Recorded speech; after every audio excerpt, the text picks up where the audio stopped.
Okay, guys, this is my review for UFC 125. Frankie Edgar versus, excuse me, Gray Maynard.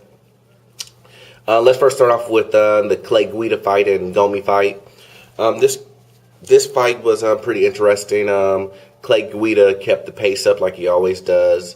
And as far as Gomi was always trying to look for that overhand right that he always tries to go for. He tried to use his power to kind of keep Guida not such at a high pace to kind of knock him down, so that he wouldn't control the pace so fast. But Guida, even though he was doing a lot of ducking and movement, a lot of footwork, a lot of crazy, excuse me, a lot of crazy movements and whatnot. He still kept Gomi in a trance of punching and moving with him and whatnot. So Gomi was really keeping up with that pace. Then Guida ends up catching Gomi in a guillotine choke in the second round, and he finishes him, and Guida wins. Gomi loses. I think he probably has about maybe one more fight in him before the UFC probably will release Gomi. I think they'll give him one more chance. Let's see what happens. Then we have Nate Diaz versus Dong Hoon Kim. Very interesting fight. Nick Diaz came in there, tried to use his reach, use his boxing technique, his throwing a whole bunch of punches. Kim wasn't having that really, and he used his judo and wrestling and really grappled and threw Kim on his back and pretty much grappled him the whole match. I mean, it was a grappler's match, and nothing really happened too much, and he just controlled Diaz a lot, got in dominant positions, and just controlled Diaz the whole entire match. So Kim ends up beating Nick Diaz by unanimous decision, And then we have Brandon Vera versus Thiago Silva. This is a pretty dominating match for Thiago Silva, just pretty much controlling Brandon Vera in every aspect, getting him on the ground, grappling, controlling. He was at one point slapping him on the back of his head and his face and his butt while he was mounted on him from the back position. Brandon Vera, this is probably Brandon Vera's last match in the UFC, and that's the end of his career in the UFC, and until he gets better, he changes whatever's going on in his regimen right now. But Thiago Silva had a very dominant performance, and he beats Brandon Vera by decision. Now we have Chris Lieben versus Brian Stann. Excuse me, I still have this cold, guys.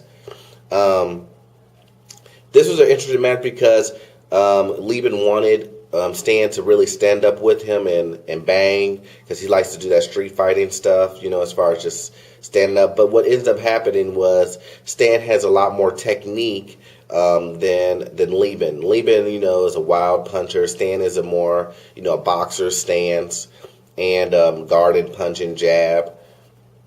And that's pretty much what he did. He pretty much caught Lieben with a hook from ducking underneath his left. Underneath one of Lieben's rights, and then caught him, and then he basically finished him off on the ground by just punching him, grounding and pounding him, and he ends up beating Lieben by in the first round by TKO strikes.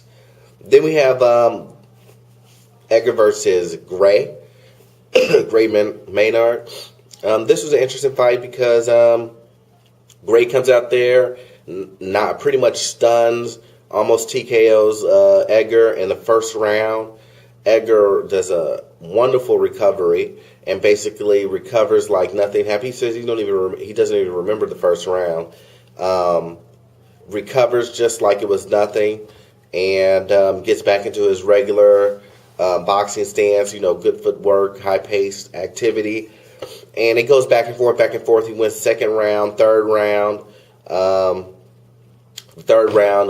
Gray listens to his coaches, and they say, hey, quit headhunting and really box this guy. And then Gray wins the third round. Fourth round, Edgar realizes that he needs to step up the pace or he's going to lose his belt. He does multiple takedowns to Gray, which is great because I didn't expect that. But Gray had really tired himself out from the first round throwing. I think he landed like 97 punches or something like that. And then the fifth round, they basically, I say Gray won. I think Gray won, but it was it's debatable. It was a very small margin that he won by. That I think he won by, but it's so debatable that I could see they end up coming up to a decision of a draw. It was a split draw, and Frankie Edgar retains his championship belt. So that's the review of UFC 125. If you like my video, please comment, subscribe, and rate my videos, please. I would greatly appreciate it.